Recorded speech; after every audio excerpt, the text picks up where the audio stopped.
The knock at the door wasn't friendly. It wasn't a polite, "Can I borrow some sugar?" kind of knock. No, it was sharp, deliberate, and entitled. The kind of knock you'd expect from someone who thought they owned the place, or at least thought they should. I stood in the hallway, staring at the door like it might bite me if I got too close. Something about that knock felt like a warning. But then again, when had my ex-wife Grace ever been subtle? I pulled the door open, and there she was. Grace. My ex dressed in designer clothes she likely couldn't afford, with sunglasses perched on her head like she was auditioning for a reality show no one wanted to watch. And beside her stood Daniel, the man she'd married after me, the man she'd left me for. His smirk was the kind that made you want to punch first and ask questions later. He didn't say a word at first, just looked me up and down like I was something he'd scrape off his shoe. Grace wasted no time. "Well, Thomas, aren't you going to invite us in?" I leaned against the doorframe, crossing my arms. "Depends. Did you bring a gift?" "That's usually what guests do." Her smile faltered for a fraction of a second, but she recovered quickly, turning her charm dial up to 11. "We're not here for pleasantries. We're here to discuss business." Daniel finally spoke, his voice dripping with mock sincerity. "Your father's estate. We have some rightful claims, and it's only fair we settle this like adults." "Rightful claims?" I couldn't help but laugh. "You're joking, right? Grace, you left me. You signed the divorce papers. And now you think you're entitled to my father's estate?" Grace stepped forward, her perfume overpowering as she crossed into my space. "Thomas, don't be unreasonable. You know how close I was to your father. He adored me." "Yeah, until he didn't," I interrupted. "Don't rewrite history just because you want a payday." Daniel's smirk grew wider, if that was even possible. "Listen, Tom." "It's Thomas," I corrected. "Only my friends call me Tom, and last I checked, you're not one of them." Daniel's jaw tightened, but he pushed on. "Look, this house is worth millions. Grace was part of this family for years, and as her husband, I think it's only right we discuss what portion of the estate belongs to her, and by extension, to us." The sheer audacity of the man was almost impressive. Almost. "You're not getting a penny," I said flatly, but before I could follow up with something less polite, another voice chimed in from behind me. "Well, this is a fascinating conversation," said Eleanor, my lawyer, stepping into view. She was holding her leather briefcase in one hand, her tablet in the other, and wearing the kind of calm, confident smile that made you believe she could take down an army with just her pen. "Thomas, aren't you going to introduce me?" Grace's face fell, but Daniel was still smirking, though it had morphed into something more uncertain. "And you are?" he asked, his tone teetering between curiosity and annoyance. "Eleanor Price," she said smoothly, "Thomas's attorney. And you must be Daniel, the man who thinks he can waltz in here and lay claim to something that doesn't belong to him. You're even bolder than I imagined." "Attorney?" Grace repeated, her confidence cracking. "Why would Thomas need an attorney?" "Because unlike some people, I like to be prepared," I said, stepping aside to let Eleanor fully into the doorway. "And I had a feeling you'd pull something like this." Eleanor opened her briefcase, pulling out a folder thicker than a dictionary. "Your timing is impeccable," she said to Grace and Daniel. "Thomas and I were just going over the details of Mr. Harrison's will. You know, the one that explicitly outlines who does and doesn't have any legal claim to the estate." The color drained from Grace's face, but Daniel stepped forward, puffing out his chest like a rooster in a barnyard. "This isn't over," he said. "You can play the legal game all you want, but we have rights. We'll see you in court if we have to." Eleanor smiled sweetly, tucking the folder back into her briefcase. "Oh, I'm counting on it." Grace pulled Daniel back, her composure barely holding. "Come on, Daniel," she hissed. "Let's go." As they retreated down the driveway, Daniel threw one last glare over his shoulder. "This isn't the end, Thomas. We'll be back." "Looking forward to it," I called after them. I closed the door and turned to Eleanor, who was already flipping through her notes. "Well, that was entertaining," she said. "But you'd better buckle up, Thomas. This is just the beginning." I nodded, feeling the weight of what was coming. My father's legacy meant everything to me, and if Grace and Daniel thought they could take it from me, They were about to learn how wrong they were. After Grace and Daniel's dramatic departure, I sat down in the living room with Eleanor. She was already pulling out more papers from her briefcase, her expression sharper than ever. "You were right," she said, sliding a thick file across the coffee table toward me. "Your father anticipated this. He was meticulous in preparing for exactly this kind of stunt." I opened the file, finding page after page of legal documents, financial records, and correspondence that my father had quietly compiled over the years. It was overwhelming, like seeing a map of a battle plan I didn't even know I was part of. My father had always been a step ahead, and now, even after his death, he was still guiding me. "What is all this?" I asked, flipping through the pages. "Evidence," Eleanor replied, sitting back and crossing her legs. "Your father didn't just write a will. He built a fortress. Every clause, every contingency, it's all designed to protect his estate from people like Grace and Daniel.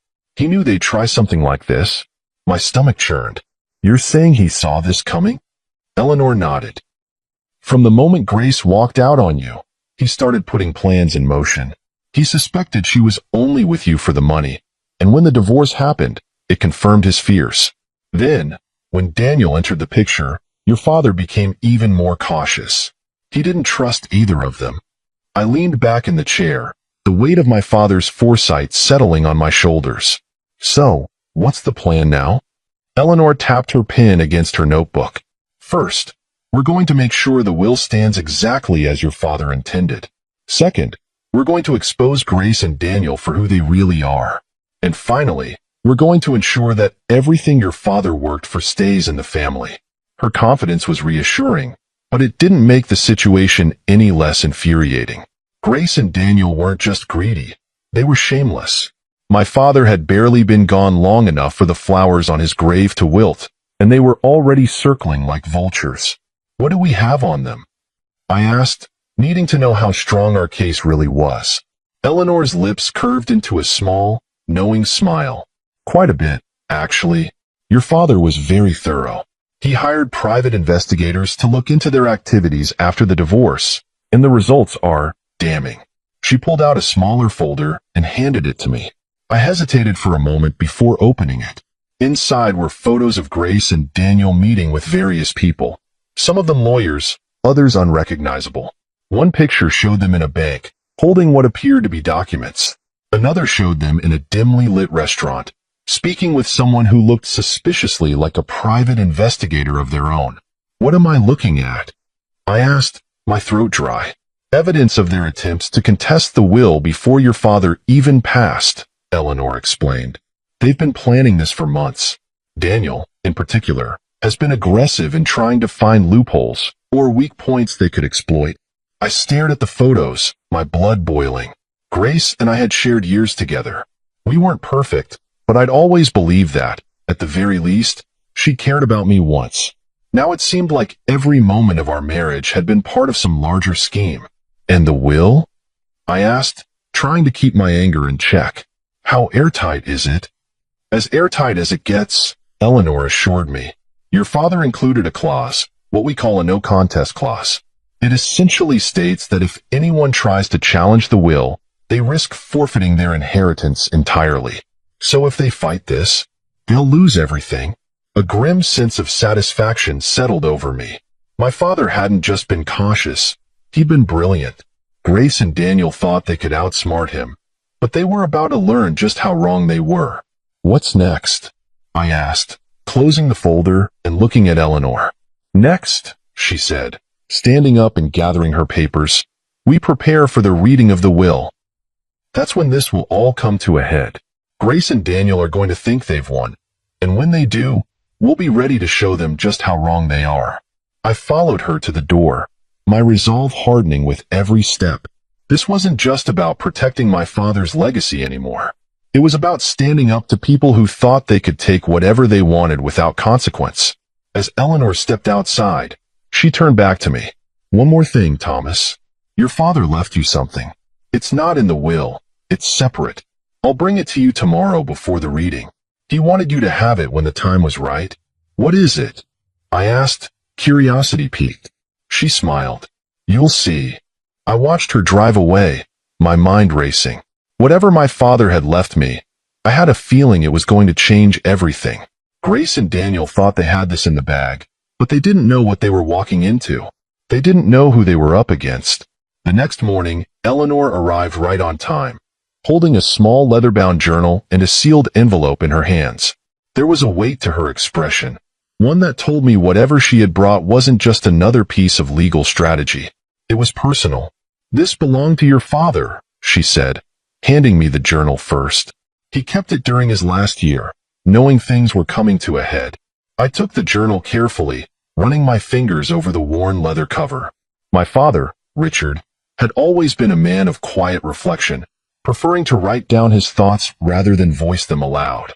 This journal felt like a part of him I hadn't seen before. "What's in it?" I asked. Eleanor gestured for me to open it. His thoughts, suspicions, and plans. But more importantly, the truth about Grace. I sat down at the kitchen table and opened the journal. The first few pages were filled with entries about my father's declining health, his concerns for the future, and his determination to protect the family's legacy. But as I turned the pages, the tone shifted. March 15th. Grace is not the woman Thomas thinks she is. She came into his life with ulterior motives, and while I hoped their love would be genuine, it's clear now that she was only ever after what she thought she could gain. I've been watching her closely, and the signs are all there. Secret phone calls, unexplained trips, and now, Daniel. I paused, the words cutting deeper than I expected. My father had known. He had seen what I refused to acknowledge during my marriage. Grace's betrayal wasn't just personal. It had been calculated. I turned another page. April 2nd. Daniel is dangerous. He doesn't care about Grace beyond what she can deliver. He's pushing her to secure access to the estate, to manipulate me while I'm vulnerable. I won't let them win. I've started documenting everything, leaving no room for doubt when the time comes. Thomas will see the truth, even if it's painful. My hands trembled as I closed the journal. I looked up at Eleanor, who was watching me carefully. "He knew," I said, my voice hoarse. "He knew about all of it." Eleanor nodded. "And he made sure you'd have the tools to fight back." She handed me the envelope next. I opened it to find a letter in my father's handwriting, addressed directly to me. "My dearest Thomas, if you're reading this, it means the battle has begun. Grace and Daniel have made their move, just as I knew they would. I'm sorry you have to face this, but I want you to remember one thing. You are not alone. I've given Eleanor everything she needs to ensure the truth comes to light. Trust her and trust yourself. You're stronger than you think. As for Grace and Daniel, they've underestimated you and me. They think this is about money, but they're wrong. This is about integrity, about protecting what truly matters." Inside the journal, you'll find evidence of their deceit, but there's more to come. The will is only the beginning. Watch closely, Thomas. The pieces are already falling into place. With love and faith in you, Dad, asterisk. I set the letter down, my chest tight with emotion. Even from beyond the grave, my father was guiding me, standing beside me as I faced the people who had tried to tear our family apart. "There's one more thing," Eleanor said, interrupting my thoughts. She reached into her bag and pulled out a USB drive. "Your father hired a private investigator. This drive contains surveillance footage and audio recordings, everything he uncovered about Grace and Daniel's plans." I stared at the drive, my anger simmering beneath the surface. "What did he find?" Eleanor sighed. "Meetings with lawyers to discuss contesting the will. Bank transfers that suggest Grace was siphoning money from your joint account during your marriage. And Daniel? He's been bribing people left and right, trying to dig up dirt on you and your father." I clenched my fists, the weight of their betrayal crashing over me like a wave. They hadn't just wanted to hurt me, they wanted to destroy everything my father had built. Eleanor placed a hand on my shoulder. "Thomas, this isn't just about defending the estate anymore. It's about showing them they can't get away with this." I nodded, a newfound resolve settling in my chest.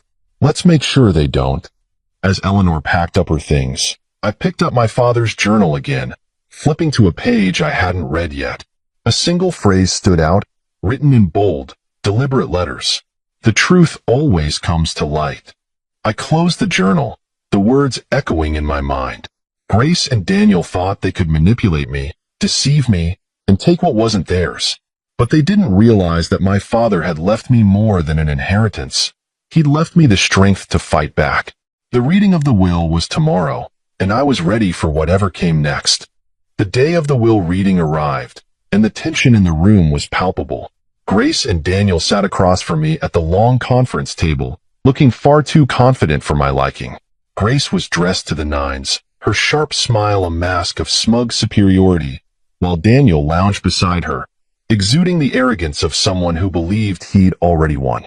Eleanor sat to my left, calm and composed as always, her legal briefcase perched beside her.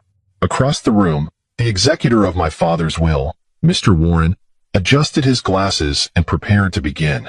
As he opened the official documents, Grace leaned forward, her eyes practically sparkling with anticipation. "Let's get this over with," she said, her voice dripping with fake charm. "We're all here for the same reason." I didn't respond, choosing instead to glance at Eleanor. She gave me a subtle nod, a signal that we were ready for what was about to unfold. Mr. Warren cleared his throat. This will was written and finalized 6 months before Mr. Harrison's passing. It clearly outlines the division of assets, including the estate, business holdings, and financial trusts. Grace practically purred. "Wonderful. I'm sure Richard left instructions that reflect his affection for everyone involved." "Affection?" I muttered under my breath. Eleanor hid a smirk. Mr. Warren continued. "The initial division is as follows. The Harrison estate, including this property, is to be allocated 60% to Thomas Harrison and 40% to us," Grace interrupted, sitting back in triumph. "Exactly as I expected." But Mr. Warren raised his hand, stopping her mid-gloat. "Please let me finish. The 40% allocation is contingent upon the fulfillment of specific conditions outlined in the will. These conditions are detailed in an addendum added 3 days before Mr. Harrison's death." Grace's smile faltered. "What conditions?" Mr. Warren glanced at Eleanor, who took the opportunity to speak. "The conditions involve a clause requiring a thorough investigation of any parties who attempt to claim inheritance under questionable pretenses." Daniel sat up straighter, his smirk replaced with unease. "What does that mean?" Eleanor's voice was steady, but her words hit like a hammer. "It means that any attempt to manipulate Mr. Harrison or his estate activates a no-contest clause. Essentially, if you're caught trying to deceive your way into an inheritance, you lose everything." Grace's confidence began to crack. "This is ridiculous," she snapped. "We've done nothing wrong." Eleanor raised an eyebrow, her expression almost amused. "Really? Then perhaps you'd like to explain these." She reached into her briefcase and pulled out a stack of documents and photographs, sliding them across the table for everyone to see. Grace hesitated, but Daniel snatched them up, flipping through them with increasing panic. "What is this?" he demanded. Eleanor leaned forward, her voice sharp. "Evidence. Photos of the two of you meeting with lawyers to discuss contesting the will before Richard even passed. Bank statements showing suspicious transfers from Grace's account during her marriage to Thomas. Emails in which you, Daniel, pressured Richard's staff for information about the estate. Shall I go on?" Grace's face turned pale, but she wasn't ready to back down. "These are lies," she said, her voice shaky. "Fabricated to make us look bad." "Lies?" Eleanor echoed, pulling out another piece of paper. "This is a signed statement from one of Richard's nurses, detailing how you, Grace, attempted to bribe her for details about his health and the will. Still think it's fabricated?" Daniel's composure completely crumbled as he threw the photos back onto the table. "This is a setup," he spat. "You're trying to trap us." "No," Eleanor said, her tone icy. "You trapped yourselves. Richard Harrison was one of the sharpest men I've ever known, and he wasn't about to let anyone take advantage of him or his family."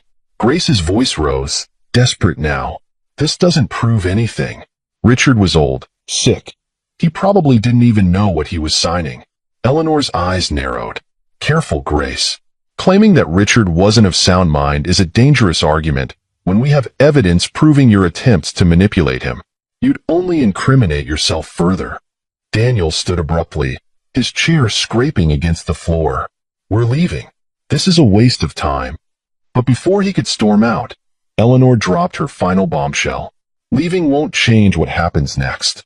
This evidence is already with the authorities, and any attempt to challenge the will from here on out will result in criminal charges." The room went silent. Grace's hands were trembling now, her carefully constructed facade in shambles. Daniel looked like he wanted to disappear, his earlier bravado nowhere to be found. I leaned back in my chair, finally allowing myself a small smile. "I warned you not to come here." Grace glared at me, her voice venomous. "You think you've won, don't you? This isn't over." Eleanor stood, collecting her papers with a calm efficiency that only made Grace's fury more pathetic. "Oh, it's over," she said. "You just haven't realized it yet." As Grace and Daniel slinked out of the room, I felt a weight lift off my shoulders. My father's plan was working perfectly. The truth was coming to light, and Grace and Daniel's greed had led them straight into the trap they deserved. I turned to Eleanor. "What's next?" She smiled, her confidence unshaken. "Next? We let them dig their hole even deeper. The courtroom is where this really gets interesting." I nodded, ready for whatever came next. My father had prepared me for this, and I wasn't about to let him down. The day of reckoning was finally here, the courtroom showdown where Grace and Daniel would meet the consequences of their greed. Eleanor and I arrived early, her briefcase practically brimming with the evidence my father had meticulously gathered. The courthouse buzzed with activity, and I could see reporters already circling outside, eager for a sensational story. Inside, the courtroom was filled with an audience of curious onlookers. Grace and Daniel sat at the defendant's table, their expressions a mix of forced calm and barely concealed panic. Grace was impeccably dressed, as usual, but the cracks in her composure were beginning to show.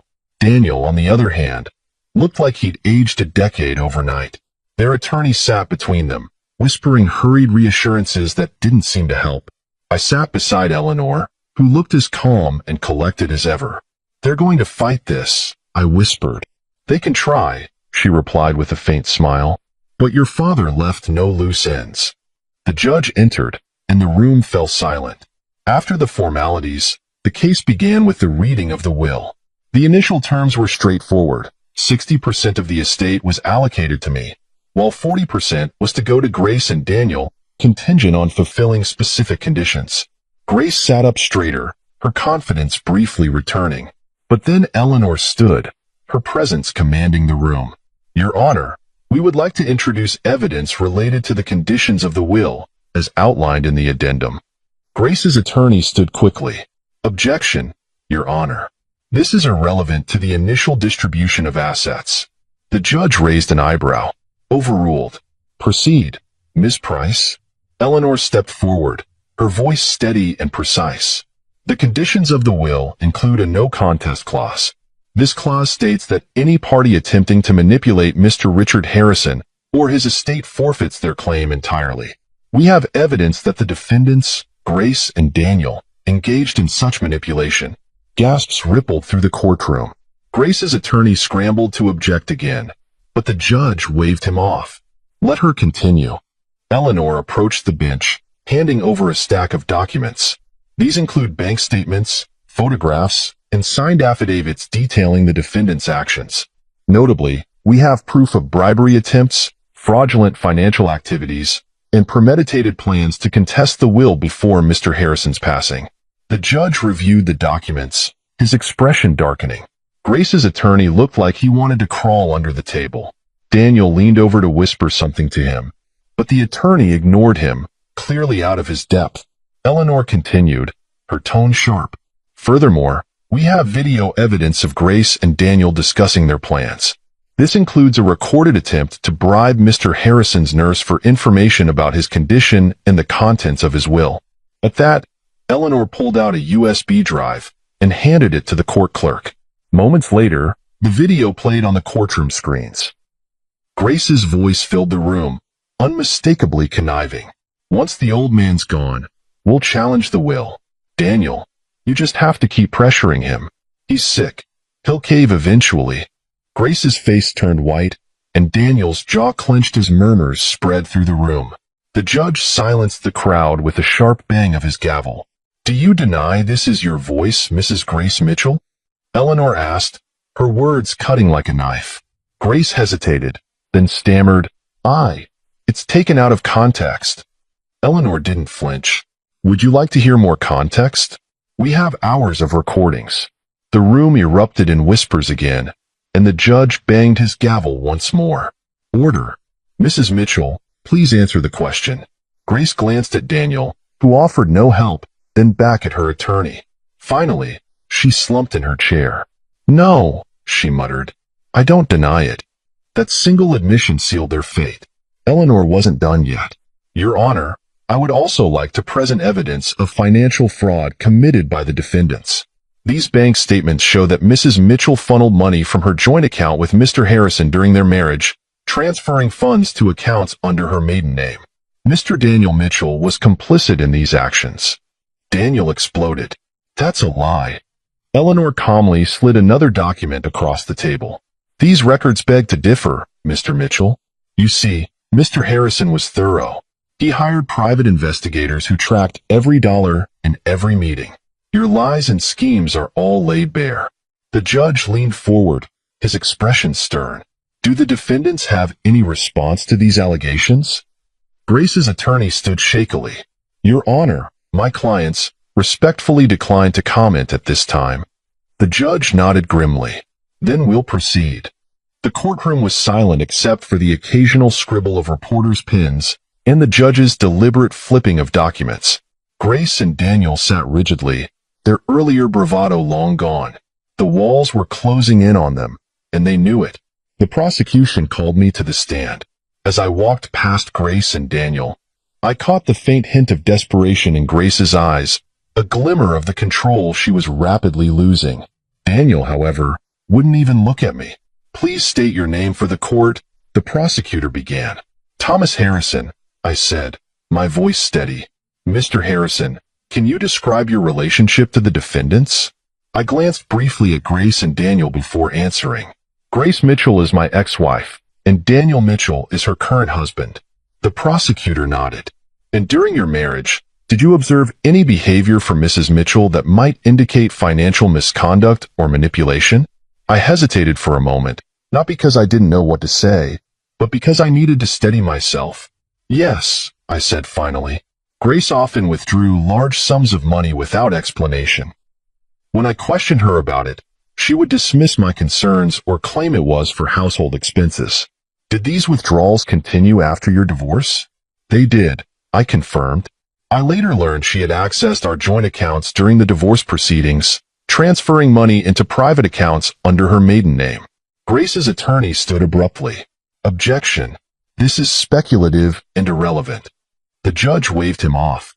"Overruled. The witness may continue." The prosecutor leaned in. "Mr. Harrison, are you aware of any actions taken by the defendants regarding your late father, Mr. Richard Harrison?" I nodded. "Yes. Grace and Daniel both attempted to manipulate my father in his final months. They visited him frequently, claiming to care about his well-being, but in reality, they were pressuring him for details about his will and estate." Gasps rippled through the audience, and I caught Grace shooting daggers at me with her eyes. Daniel shifted uncomfortably in his seat, his face pale. "Did your father ever share his suspicions about their intentions?" the prosecutor asked. I nodded again. "He did. My father was a cautious man, and he saw through their act. He even documented their attempts to manipulate him." "Can you elaborate on that documentation?" "My father hired private investigators to gather evidence. He collected photos, financial records, and even video recordings of their actions. He wanted to ensure his legacy was protected." The prosecutor approached the judge. "Your Honor, we would like to submit into evidence the surveillance footage provided by Mr. Richard Harrison." The court clerk loaded the footage onto the screens. The first clip showed Grace and Daniel in a hospital hallway, whispering conspiratorially. Grace's voice echoed through the room. "Once the will is read, we'll contest it. Daniel, you need to keep pushing him. Remind him how much I've sacrificed for this family." The second clip showed Daniel meeting with an unknown man in a parking lot. exchanging a thick envelope. The prosecutor explained, "This is footage of Mr. Mitchell bribing a nurse for confidential information about Mr. Harrison's health." Grace covered her face with her hands, while Daniel sat frozen, his jaw clenched so tightly it looked like it might snap. The courtroom murmured, the air thick with tension. The prosecutor turned back to me. "Mr. Harrison, what impact has this situation had on you?" I took a deep breath. Losing my father was devastating enough, but to watch Grace and Daniel try to exploit his death for their own gain, it's been infuriating and heartbreaking. My father built his legacy with hard work and integrity, and I refuse to let them tarnish it. The prosecutor nodded. "Thank you, Mr. Harrison. No further questions." As I returned to my seat, Grace's attorney rose to cross-examine me, but before he could begin, Grace stood abruptly, her chair screeching against the floor. "This is a sham," she shouted, her voice cracking with desperation. Richard was a stubborn old man who didn't know what he was doing in the end. "This so-called evidence doesn't prove anything." The judge banged his gavel. "Mrs. Mitchell, sit down, or I will hold you in contempt." But Grace wasn't done. She pointed a shaking finger at me. "You think you've won, don't you, Thomas? You think you're better than me because you're sitting there with that smug look on your face. Well, let me tell you something. You're nothing. Without your father's money, you'd have nothing." The courtroom erupted in chaos.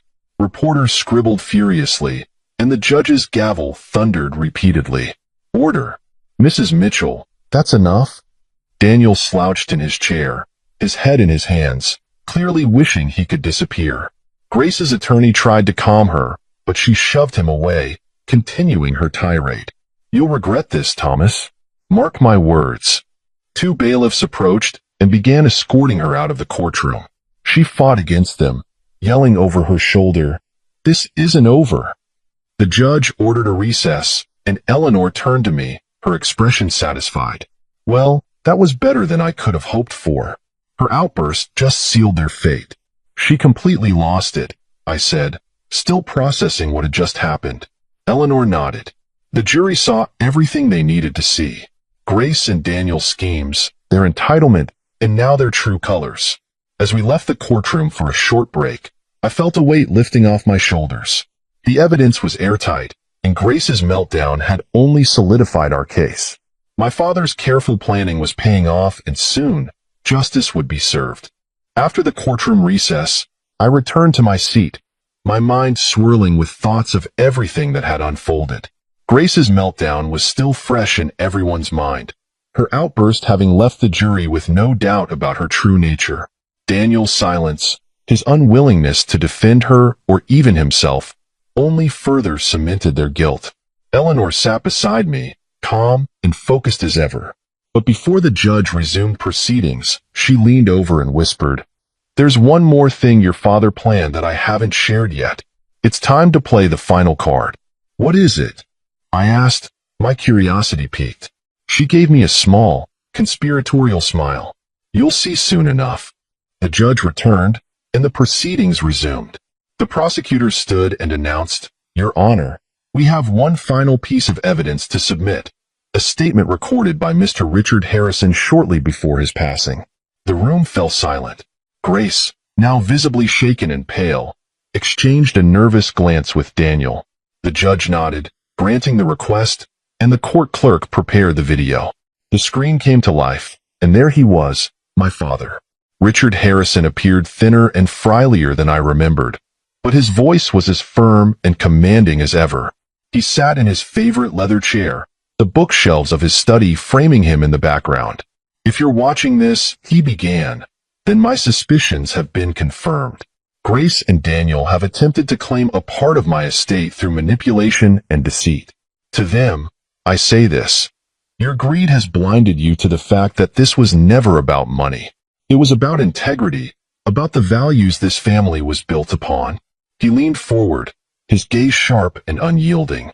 "Grace, you entered my son's life under false pretenses, pretending to care for him while secretly plotting your own gain. And Daniel, you saw an opportunity to exploit that and took it without a second thought. But you underestimated me. You underestimated my son. And now, The consequences of your actions are unavoidable. The courtroom was completely still as my father continued. To my son, Thomas, I leave not just my estate but the responsibility to uphold our family's legacy. Thomas, I know this has been difficult, but you've handled it with strength and dignity. I'm proud of you. He paused, his expression softening briefly before hardening again. To those who think they can take what doesn't belong to them, remember this. The truth always finds its way to the light. And when it does, you will have no one to blame but yourselves. The video ended, leaving the courtroom in stunned silence. Grace looked as if she'd been physically struck, while Daniel's head hung low, his defeat written all over him. The prosecutor stood again, his voice calm and resolute. Your Honor, this video, along with the overwhelming evidence presented, demonstrates the defendant's intent to manipulate Mr. Harrison and his estate.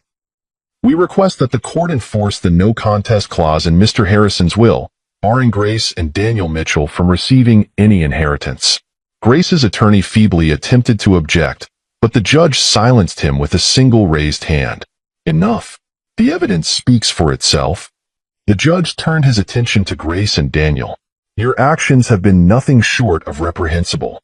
You betrayed a man's trust, manipulated his family, and tried to profit from his passing. The court hereby enforces the no contest clause. Grace and Daniel Mitchell are disqualified from any claim to the Harrison estate. The gavel struck, and it was over.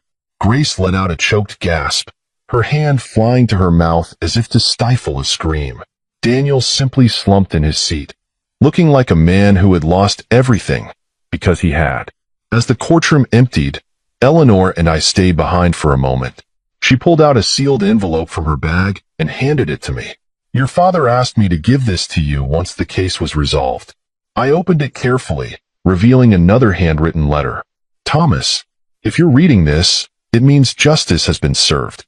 But this letter isn't about them. It's about you. I wanted you to know how much I believed in you, how proud I am of the man you've become. This fight wasn't just about protecting the estate. It was about ensuring you understood your worth and strength. In the desk drawer of my study, you'll find one last surprise. It's something I hope will help you move forward and continue building the legacy we started together. With love, Dad. My hands trembled as I read the letter. Eleanor smiled softly. He thought of everything, didn't he?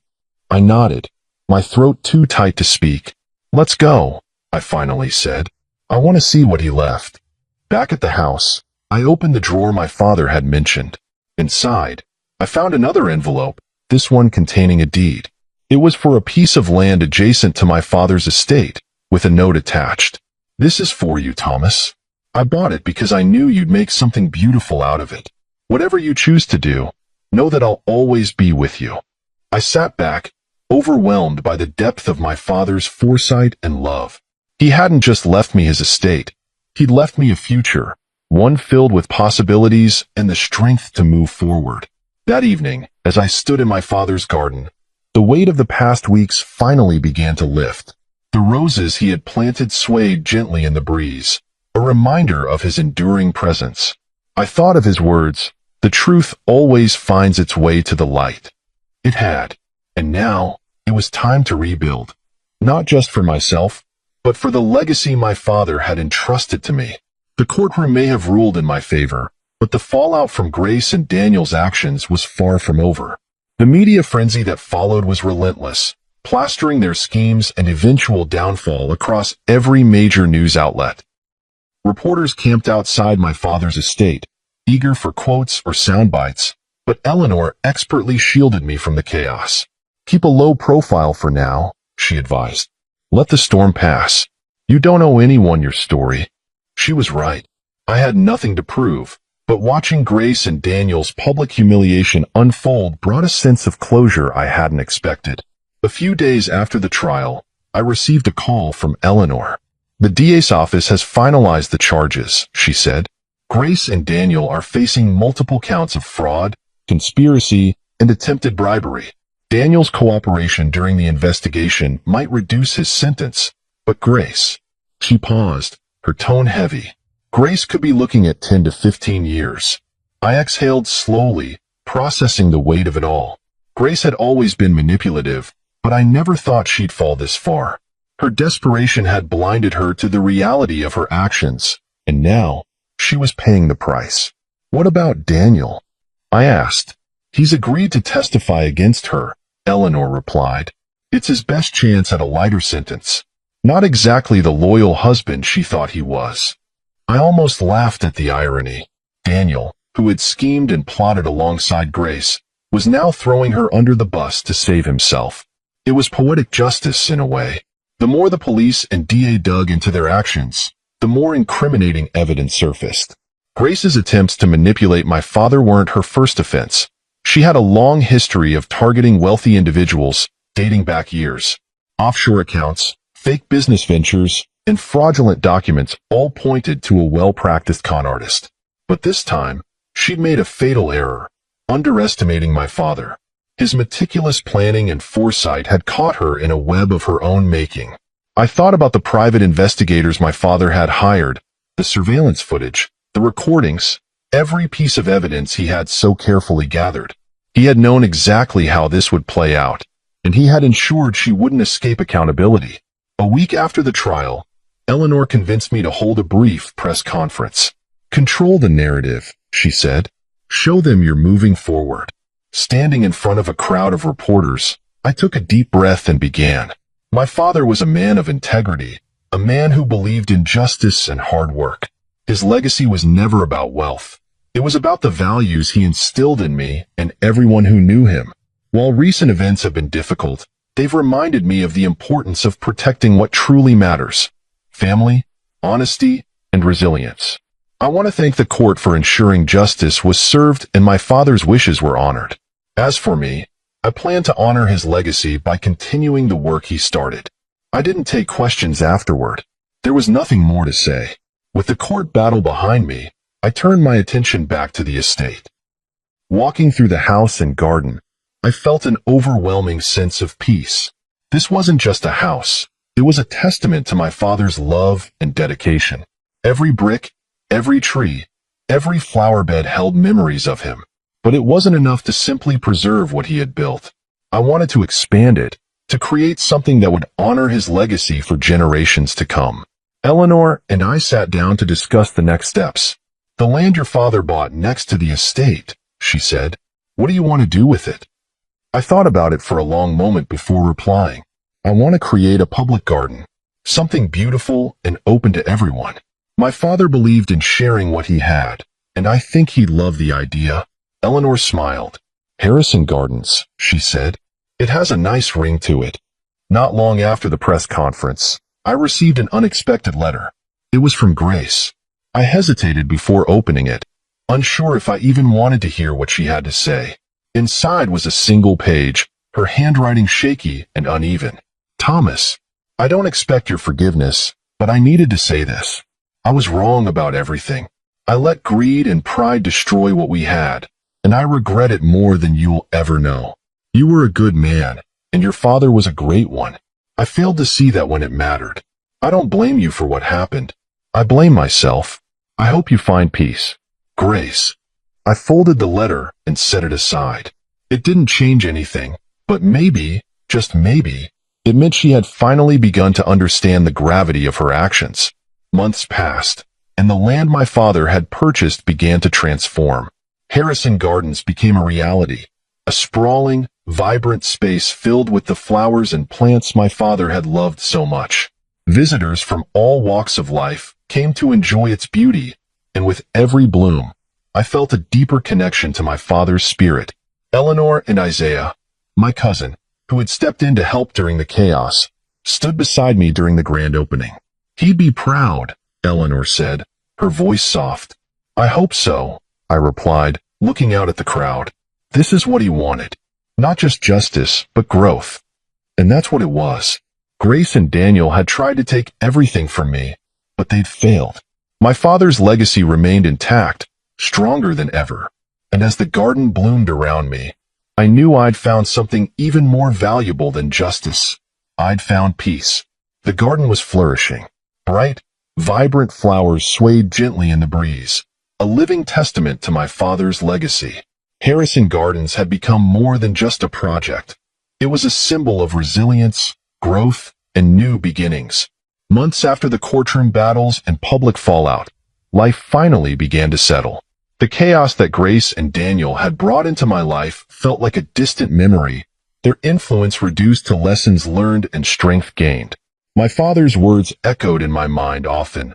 The truth always finds its way to the light. One morning, Isaiah, my cousin, and one of the few family members who had stood by me, visited the garden. He'd been instrumental in managing the estate while I focused on building something meaningful.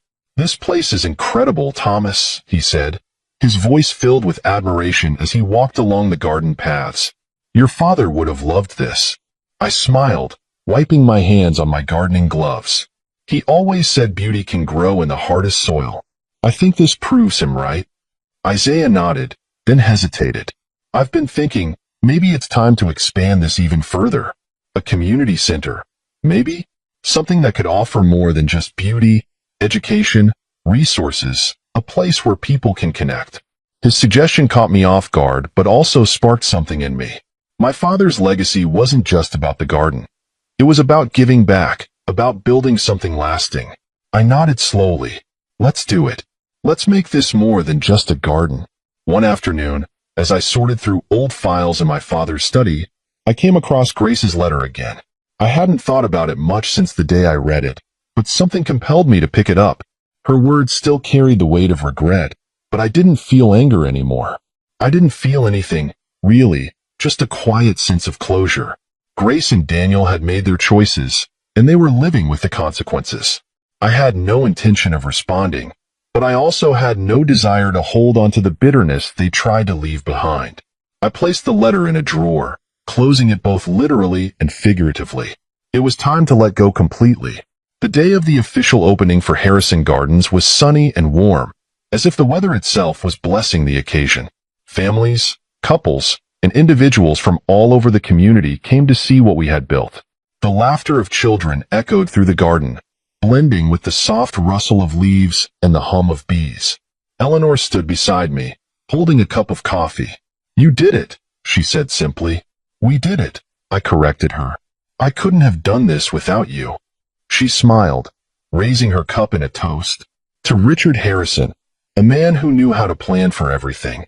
"To Dad," I said, raising my own invisible toast. "And to second chances." As the months rolled on, Harrison Gardens grew into something I could never have imagined. We added a small cafe, a library corner, and even hosted workshops on gardening and sustainability. The community center Isaiah suggested became a reality, offering free classes, events, and resources to those in need. The garden had become a hub of life and activity, a place where people came to find peace, connection, and inspiration. It was everything my father would have wanted, and more. One evening, as I walked through the garden at sunset, I found myself stopping at a small plaque I had placed near the entrance. It read, "In loving memory of Richard Harrison, a man who taught us that even in the hardest soil, something beautiful can grow." I ran my fingers over the engraving, a lump forming in my throat. My father had done more than protect his legacy. He had given me the tools to build one of my own. As I stood there, watching the sun dip below the horizon, I realized something. This was my new beginning. Grace and Daniel were the past, their schemes nothing more than shadows. What mattered now was the life I was building, one bloom at a time. The truth had come to light, justice had been served, and now it was time to move forward, to grow, to bloom, to live. And with that, the journey came full circle, not just for me, but for everyone touched by my father's life and legacy.